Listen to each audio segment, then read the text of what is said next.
maison de Youssouf. Après-midi, Ahmed rentre à la maison, un léger sourire aux lèvres. Il retire ses sandales et entre dans le salon, où Hadja Fatima est assise sur un tapis, en train de trier du riz. Assalamu alaikum, Fatima. Bonne nouvelle, très bonne nouvelle. Wa alaykoum salam, qu'est-ce qu'il y a?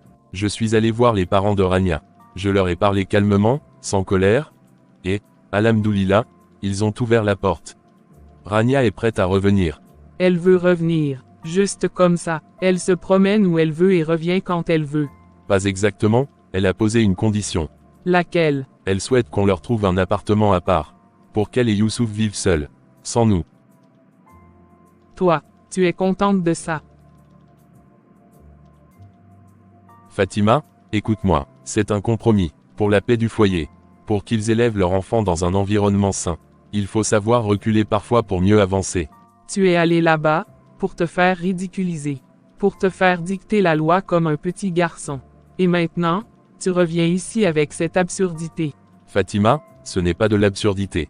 C'est une réalité. Il faut qu'on arrête de voir Rania comme une ennemie. Elle est la femme de notre fils. La mère de notre petit-fils. Une femme qui monte contre sa belle-mère. Qui dresse un mari contre sa propre mère. Tu trouves ça normal? Chez nous, les belles filles doivent respecter la hiérarchie, pas poser des conditions. Salam. Qu'est-ce qui se passe ici? Ton épouse est prête à revenir, mon fils. Mais elle veut que vous viviez ensemble, en paix, ailleurs. C'est ce qu'elle m'avait dit, et je comprends pourquoi. Et toi, tu es d'accord avec ça? Tu veux m'abandonner, me laisser seule, après tout ce que j'ai sacrifié pour toi? Maman. Personne ne veut t'abandonner. Mais entre vous deux, je suis toujours au milieu. Je veux que vous soyez en paix, mais je veux aussi construire ma propre maison. Tu vois, voilà le fruit de ta visite. Tu as semé la division dans ta propre maison. Non, Fatima, j'ai semé la paix. Toi, tu refuses de la voir pousser. Tu choisis ta belle-fille au lieu de ta femme. Tu veux me chasser de ma propre maison. Personne ne veut te chasser. Mais tu ne peux pas imposer ton autorité au point de briser le mariage de ton fils. Si tu continues ainsi, c'est toi qui feras fuir tout le monde. Maman. Je t'aime, mais j'aime aussi ma femme. Et mon fils. Je ne veux pas choisir entre vous deux. Eh bien tu devras, parce que moi, je ne bougerai pas. Et elle, si elle veut revenir, c'est ici, dans cette maison. Pas ailleurs.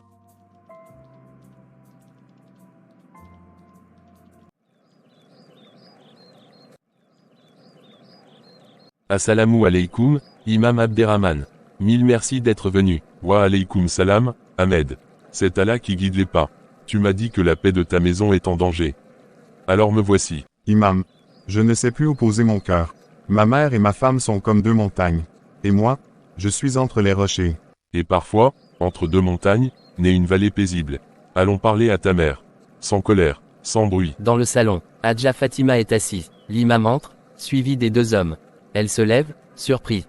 Imam Abderrahman, quelle surprise. Salam alaikum, Hadja Fatima. Je viens en paix, pour vous, pour votre fils, pour votre famille. Ahmed t'a encore envoyé quelqu'un. Il ne peut donc plus me parler lui-même. Non, Fatima, j'ai demandé de l'aide, parce que je nous vois nous déchirer. Et je ne veux pas qu'on se perde. Hadja, je suis venu te parler comme à une mère, une femme d'expérience, une aînée. Une femme de respect. J'ai entendu ce qui s'est passé. Et j'ai entendu aussi la douleur de ton fils. Son mal vient de sa femme, pas de moi. Elle est venue dans notre maison pour séparer une famille. Elle veut l'éloigner de moi. Est-ce qu'elle veut l'éloigner, ou se protéger, elle-même? Parfois, vivre sous le même toit ne construit pas l'amour. Il l'étouffe. Mais je ne l'ai jamais frappée, Imam. Je n'ai pas levé la main sur elle. Et pourtant, on peut blesser avec les mots plus qu'avec les mains. N'est-ce pas, Hadja? Elle veut qu'il vive seul. Et moi je reste ici, comme une vieille abandonnée. Non, ma sœur, tu ne seras pas abandonnée. Mais laisse ton fils construire son nid. L'aile du poussin ne pousse pas dans la chaleur du ventre de la poule. Il doit voler, et toi, tu dois veiller. Pas retenir. Il ne t'oubliera jamais, Fatima. Il est ton fils, mais donne-lui cette chance. Montre que tu es plus grande que ta colère. Maman. Je t'en supplie.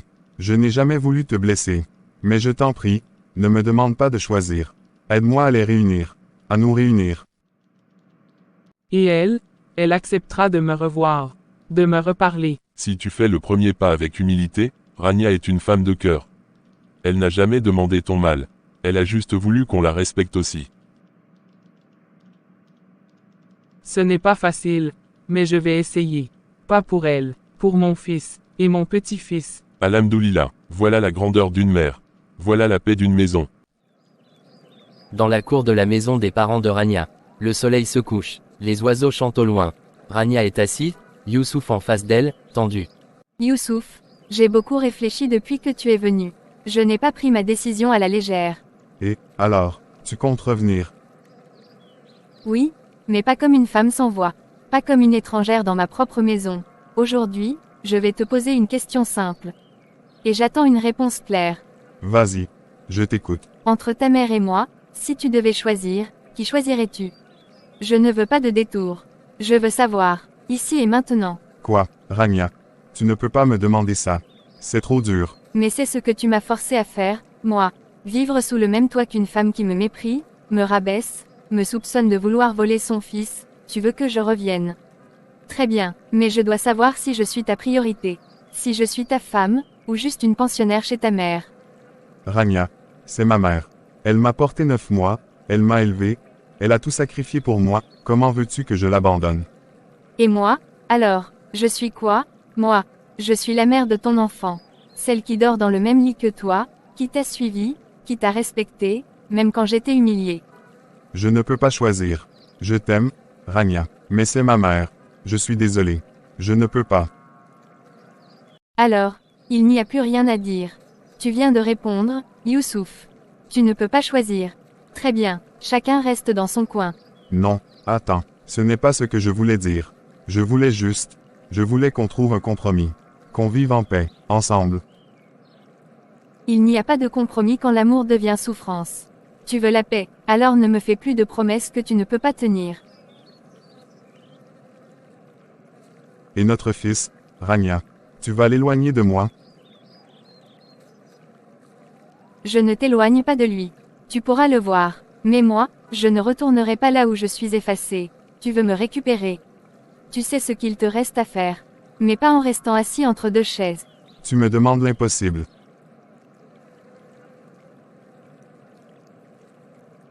Non, Youssouf. Je te demande juste d'être un mari.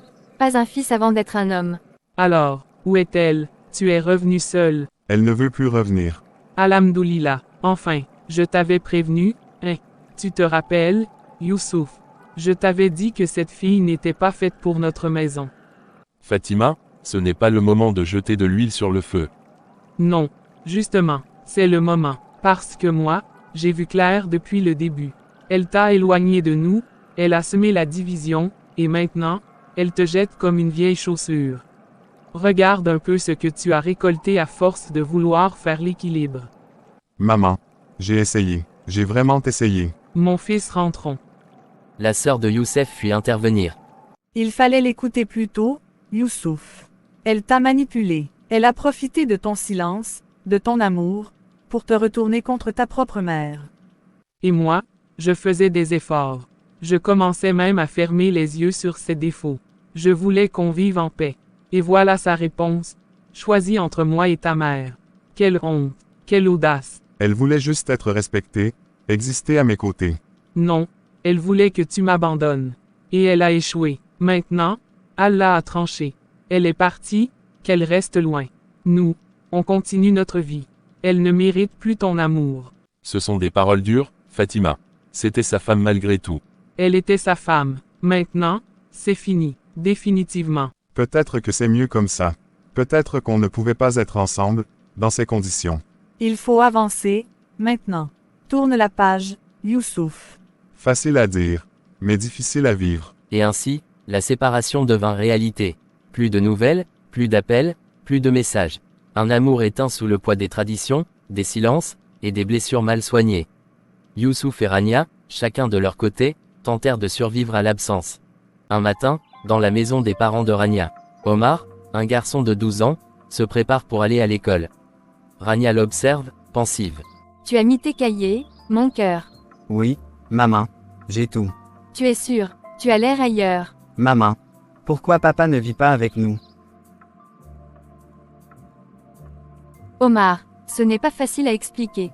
Mais, des fois, les adultes font des choix qui laissent des blessures. Moi, je n'ai pas choisi. Et pourtant, je suis au milieu. Maison de Youssouf. Il est assis avec son père. Une photo d'Omar est sur la table. Il a bien grandi, hein? Tu le vois chaque semaine, mais on dirait que tu n'arrives toujours pas à combler la distance. Il me regarde, comme s'il voulait me dire quelque chose, mais il ne le dit jamais. Parce qu'il ressent ce que toi-même tu n'oses pas dire. Tu regrettes, hein, mon fils? Chaque jour, pas seulement pour Rania, mais pour ce qu'on a détruit autour de lui. Cours de récréation. Omar discute avec un camarade. Toi, tu vis avec ta maman. Oui, mon papa, il vit ailleurs. Ils sont séparés. Oui, ils ont laissé le silence parler à leur place. Le soir, chez Adja Fatima. Elle regarde par la fenêtre, silencieux. Le père de Youssouf entre. Il est tard. Tu ne dors pas. Tu sais, je pensais que j'avais gagné, ce jour-là. Quand elle est partie. Mais j'ai compris trop tard, qu'on avait tous perdu. Les années ont passé, les paroles blessantes se sont tues. Mais leurs échos résonnent encore dans le cœur d'un enfant, qui ne comprend pas pourquoi l'amour des parents peut se transformer en distance.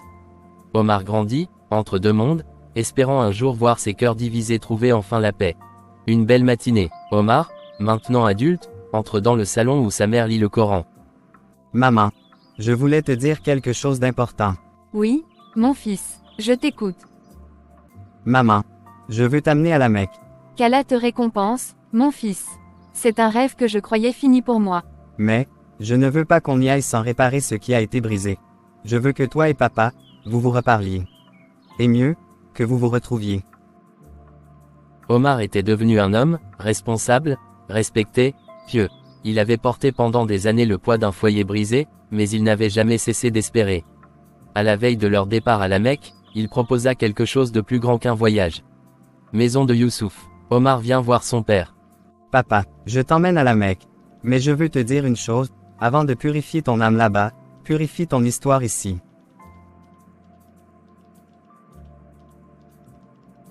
Tu veux que je parle à ta mère? Plus que ça, je veux que tu la reprennes. Qu'on parte à la Mecque ensemble. En famille, entière. Réunion dans la maison familiale, en présence de l'imam et des proches. Allah aime ceux qui pardonnent. Vous avez traversé l'orage, mais vous êtes toujours debout. Ce fils est la preuve que malgré tout, vous avez semé de la lumière. Rania, veux-tu redevenir mon épouse? Cette fois, dans la paix, la maturité, la foi? Oui, parce qu'au fond, je ne t'ai jamais vraiment quitté dans mon cœur. Les applaudissements furent doux. Adja Fatima, vieillie et affaiblie, pleura. Elle demanda pardon à sa belle-fille devant tous. Rania, je t'ai blessé. J'étais dur. Mais je suis fier de toi. Tu as élevé un homme que même les anges doivent admirer. Que Dieu te pardonne, maman. Et moi aussi, je te pardonne. Quelques semaines plus tard, à l'aéroport. Omar, Youssouf et Rania s'apprêtent à partir pour la Mecque. La foule les entoure pour leur dire au revoir. Omar tenant la main de ses deux parents, voilà ma plus grande victoire. Je pars avec mon père, et ma mère. Main dans la main. Et ainsi s'acheva une histoire de blessures, de séparation, mais aussi de patience, de foi et de réconciliation. Un fils né de l'amour, devenu le lien vivant entre deux cœurs meurtris. Et c'est à la Mecque, dans la maison d'Allah, qu'ils remercièrent le Très-Haut pour avoir rendu possible ce miracle.